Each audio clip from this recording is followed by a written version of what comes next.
Bonjour à toutes et à tous.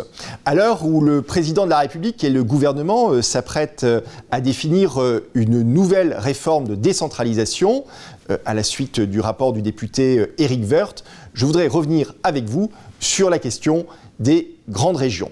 Vous le savez, en Alsace, c'est un sujet particulièrement sensible puisque nous avons été rattachés en 2014 à la région Grand Est avec la Lorraine et la Champagne-Ardenne. On se rappelle tous, c'était il y a 10 ans, François Hollande cherchait 50 milliards d'euros, il y avait des déficits partout et il a inventé quelque chose d'incroyable. Il a dit on n'a qu'à fusionner les régions françaises et on fera 10 milliards d'euros d'économies. Alors on sait très bien ce qu'il est advenu, on n'a jamais fait 10 milliards d'euros d'économies, il y a même 2 milliards de dépenses supplémentaires selon la Cour des comptes, mais enfin on a quand même fusionné ces régions. Alors dans certains cas, il y avait une logique historique, par exemple la réunion des deux Normandies, et dans d'autres cas, cela s'est fait à rebours de l'histoire et aussi de la géographie et donc des identités. Je voudrais, pour mes amis lorrains, mes amis de Champagne-Ardenne ou aussi d'autres amis français, vous expliquer concrètement de quoi il en retourne. En ce qui concerne l'Alsace, son histoire est tumultueuse. Vous le savez, nous avons été rattachés au fil des siècles à certains empires, l'Empire romain germanique, puis au Royaume de France, puis au Reich allemand, puis à la République française, puis au Troisième Reich, puis à la République française.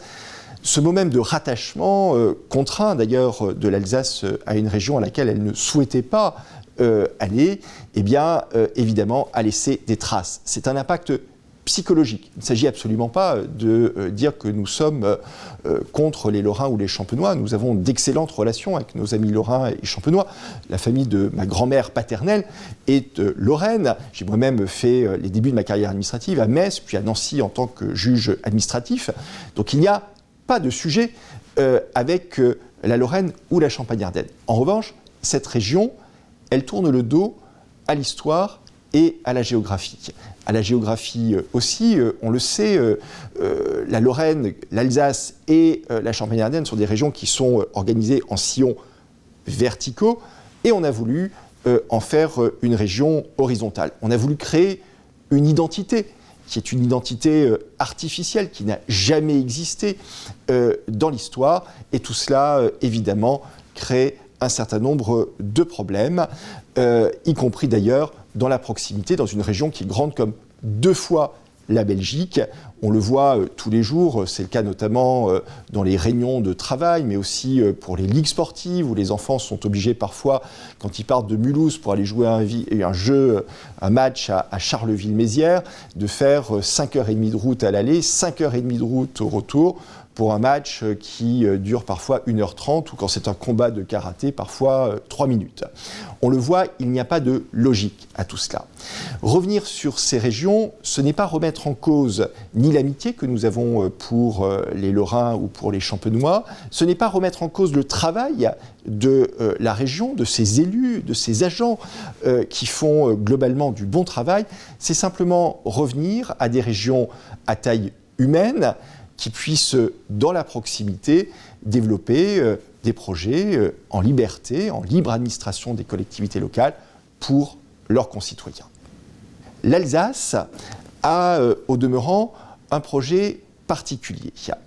En effet, nous souhaitons pas simplement revenir à une région Alsace, nous souhaitons faire ce qu'on appelle une collectivité unique, c'est-à-dire à titre expérimental, montrer que l'on peut économiser une strate de collectivité locale en récupérant les compétences de la région dans la collectivité européenne d'Alsace, qui aurait ainsi à la fois les compétences de la région et les compétences du département.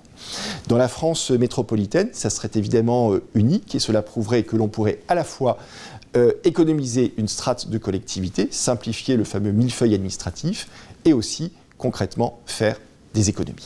Je voulais donc revenir avec vous sur ce projet qui est un projet, comme vous l'avez vu, non pas simplement pour l'Alsace, mais aussi pour la France. Et il me semblait important de vous l'exprimer à l'heure où la bataille va commencer. En effet, les élus alsaciens vont se mobiliser Cette réforme territoriale, nous devons la mener. C'est impératif parce que si nous ne le faisons pas maintenant, alors nous ne le ferons pas dans les 10 prochaines années, puisque la majorité qui sera élue en 2027 n'aura pas le temps, quoi qu'il arrive, de faire une réforme avant le nouveau mandat des conseillers régionaux et départementaux en 2028. Il faut donc agir maintenant, il faut donc agir ici, et nous allons mener ce combat pour que l'Alsace puisse être cette région pionnière, à la fois département et région, au sein de la collectivité européenne d'Alsace.